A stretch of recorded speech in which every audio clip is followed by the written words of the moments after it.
June 10th, 1963. The air inside the private suite of the Ritz-Carlton in Atlantic City wasn't just stale. It was pressurized, heavy with the scent of Cuban tobacco, roasted garlic, and the sweat of men who decided who lived and who died in America. Ellsworth, Bumpy, Johnson didn't knock. He didn't wait to be announced by a low-level associate. He simply pushed open the heavy mahogany doors and stepped onto the plush carpet, his silhouette cutting through the haze like a switchblade through silk. Most men would have trembled. Most men would have looked at the table, seated with the heads of the 5 families, men like Carlo Gambino and Tommy Lucchese, and seen their own executioners reflected in the polished silverware. But Bumpy wasn't most men. He was the godfather of Harlem, the man who played chess while others played checkers, the man who read Nietzsche between prison riots and quoted Shakespeare while holding a straight razor. He adjusted his cufflinks, gold glinting under the dim crystal chandelier, and walked toward the single empty chair at the end of the long table. Silence fell over the room, absolute and suffocating. The clinking of crystal glasses stopped. The murmuring ceased. All eyes, cold and predatory, fixed on the tall, dark figure who dared to walk into the lion's den without a whip. They had called him here for one reason: tribute. The Mafia tax. For decades, the arrangement had been simple. Harlem makes the money, the Italians take the cream. They viewed Harlem not as a partner, but as a plantation, and they viewed Bumpy as the overseer who needed to be reminded of his place. But the man sitting down wasn't the same man who went away to Alcatraz. The years in the rock had hardened him, calcified his will into something unbreakable.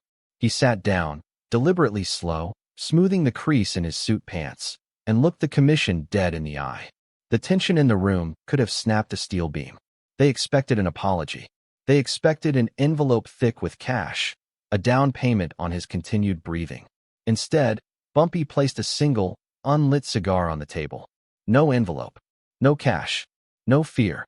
You have to understand the audacity of this moment. In 1963, a black man didn't just sit at the table with the commission.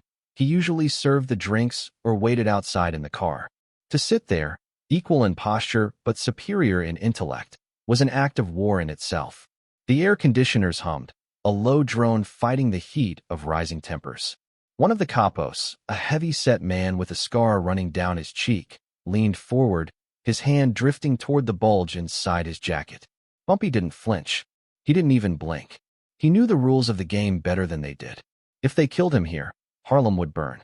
If they killed him here, the numbers racket would dry up overnight. He was banking his life on the fact that their greed outweighed their pride. "We're waiting, Johnson." A voice rasped from the head of the table. It was the sound of gravel grinding on bone. "The 10%. Where is it?" The question hung in the air, a guillotine blade waiting to drop. Bumpy smiled, a cold, thin expression that didn't reach his eyes. He picked up the cigar he had placed on the table, rolled it between his fingers, and spoke with that smooth, educated baritone that sounded more like a university professor than a gangster. "Gentlemen," he said, his voice filling the corners of the room, "inflation is up. Rent is up. The cost of doing business is up.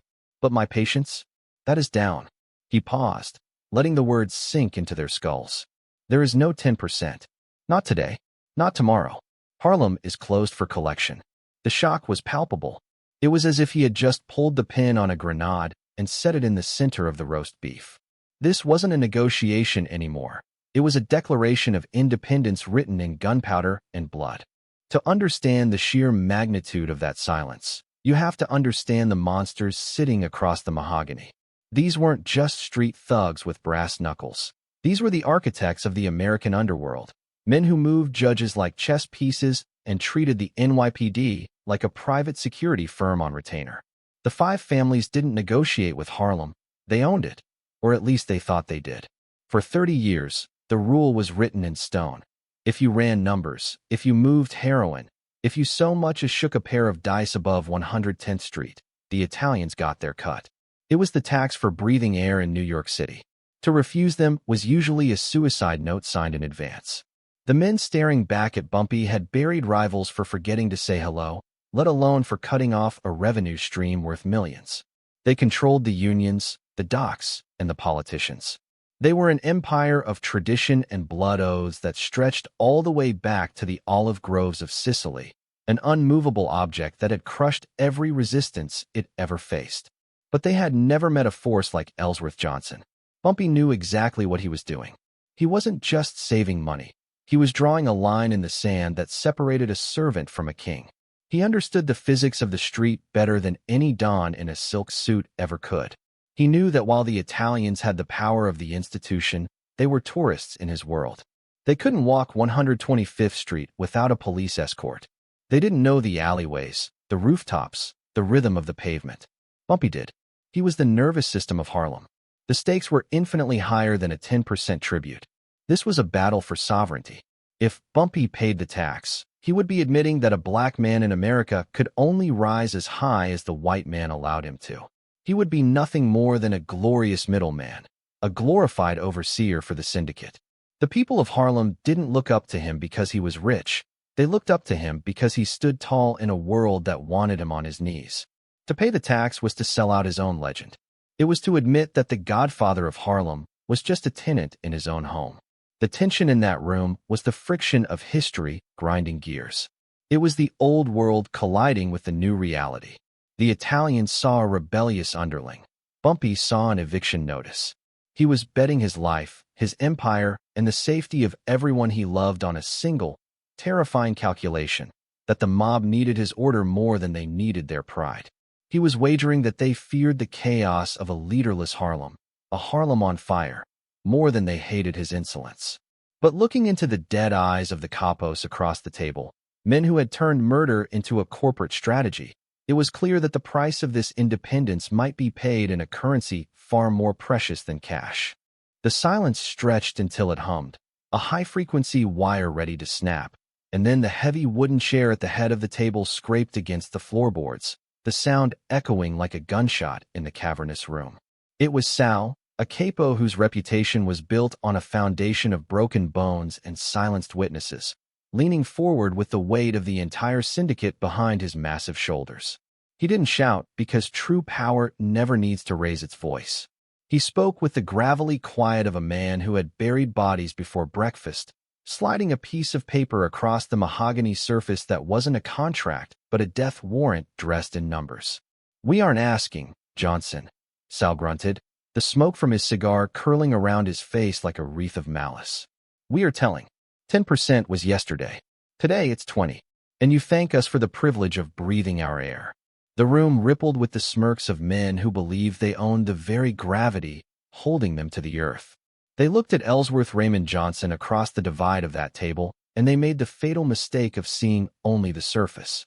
To them, he was just a glorified street hustler who had gotten lucky with the numbers racket, a temporary nuisance to be swatted away by the iron hand of the commission. They saw the bespoke suit and the manicured hands and mistook refinement for softness, assuming that because he quoted Shakespeare, he wouldn't hesitate to carve a man's heart out. They boasted about their judges in downtown courthouses and their captains in the precinct, laying out their power like a royal flush, convinced that this solitary figure from 116th Street would fold under the sheer weight of their institutionalized violence. But Bumpy sat motionless, a statue carved from obsidian, his eyes scanning the room not with fear, but with the cold, detached precision of a grandmaster analyzing a novice's opening gambit. He didn't hear threats, he heard data. He saw the tremor in Sal's hand as he reached for his wine, a subtle betrayal of nerves that whispered of internal pressures the Italians were desperately trying to hide. He noticed the way the underbosses glanced nervously at the door, suggesting they were spread too thin, fighting wars on too many fronts to afford a bloody siege in uptown territory. While they were playing checkers, talking about brute force and intimidation, Bumpy was playing three-dimensional chess, calculating the logistics of a war they weren't prepared to fight. He knew the geography of Harlem better than they knew the lines on their own palms.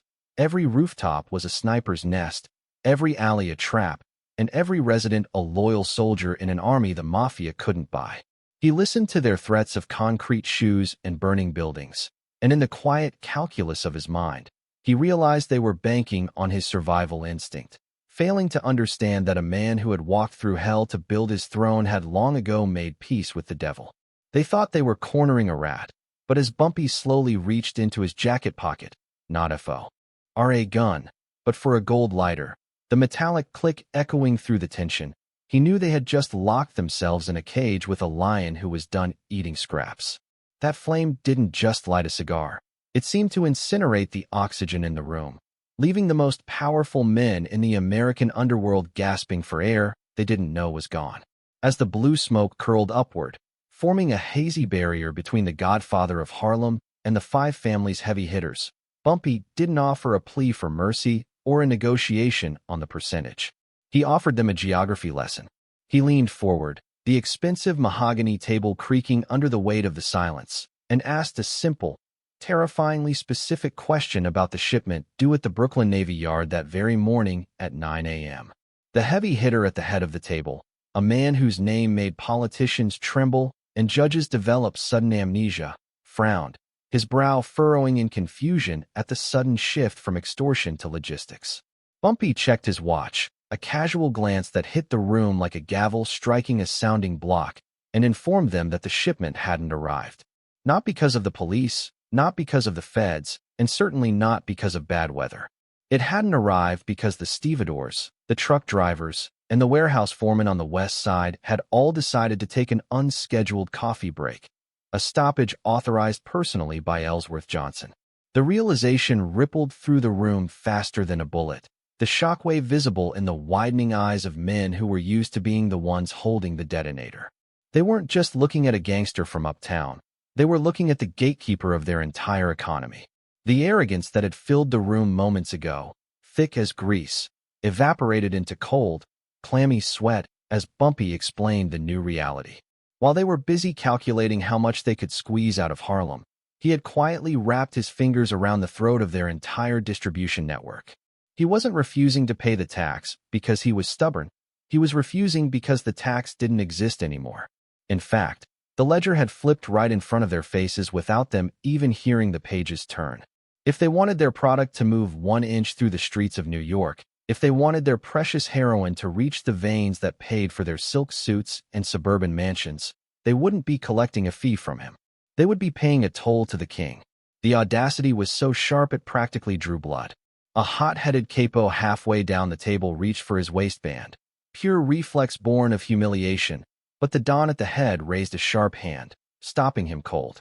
He saw what the soldier missed, that Bumpy wouldn't be sitting there, calm as a frozen lake, if he didn't have insurance waiting outside that door. Bumpy smiled, a cold, predatory expression that didn't reach his eyes, and dropped a single piece of paper on the table. It wasn't a counteroffer. It was the new schedule of fees. He told them that the Atlantic Summit wasn't a trial for Bumpy Johnson. It was a business meeting where they were the junior partners. He had turned their extortion racket into a service contract, and he was the only provider in town. The silence that followed wasn't the silence of intimidation anymore. It was the silence of men watching their empires shrink in real time, realized they had walked into a cage with a beast who had already swallowed the key. The cigar smoke in the room seemed to stagnate, hanging heavy over the mahogany table like a shroud for the Italian pride that had just died in that room. The capo, a man who had ordered hits on judges and rival dons without blinking, looked at the piece of paper Bumpy had slid across the polished wood, and for the first time in his career, he saw the mathematics of defeat staring back at him. There was no shouting, no overturned tables, because real power doesn't need to raise its voice, and Bumpy Johnson had just spoken the loudest truth in the history of the underworld. The capo gave a single, imperceptible nod, a gesture that cost him millions but saved his life, signaling to his soldiers that the weapons stayed holstered and the new reality was accepted. Bumpy didn't gloat, he didn't smile, he simply adjusted his cufflinks, the gold catching the dim light of the backroom, and stood up with the grace of a panther leaving a kill it had decided wasn't worth eating. He walked out of that summit not as a subordinate negotiating for survival, but as the landlord of Harlem collecting his due, leaving the Italians to sit in the wreckage of their assumptions and count the cost of their arrogance. When the heavy steel doors of the warehouse swung open, the cool Atlantic breeze didn't just hit a gangster. It hit a legend who had rewritten the rules of engagement. The word hit the pavement before Bumpy's shoes even touched the asphalt of Lenox Avenue, spreading through the barbershops, the jazz clubs, and the stoops with the speed of an electrical current. The Mafia tax was dead, buried in that warehouse, replaced by the Johnson Decree. Every numbers runner, every hustler, every shopkeeper in Harlem felt the shift in the air, a sudden lightness knowing that the predators from downtown had been declawed by the man from uptown. Bumpy didn't have to fire a single shot to win the war. He had won it with a stare and a strategy that proved the intellect of the black underworld was superior to the brute force of the commission. As night fell over 125th Street, the neon lights seemed to bow to him, casting long shadows that looked like royal robes trailing behind the godfather of Harlem. He returned to his office at the flash and not to celebrate, but to work, because heavy is the head that wears the crown, and on this night, the crown was welded to his skull. The envelopes that arrived the next morning didn't carry demands. They carried tributes, a percentage of the action that now flowed upward to the man who had stood in the fire and refused to burn. The community didn't just fear him. They revered him, seeing in his victory a reflection of their own resilience, a signal that Harlem belonged to Harlem again. Old women nodded to him as he passed, and young men straightened their backs, realizing that a black man could look the 5 families in the eye and make them blink. The Atlantic Summit became a ghost story told to young Italian soldiers, a warning about the man who sat at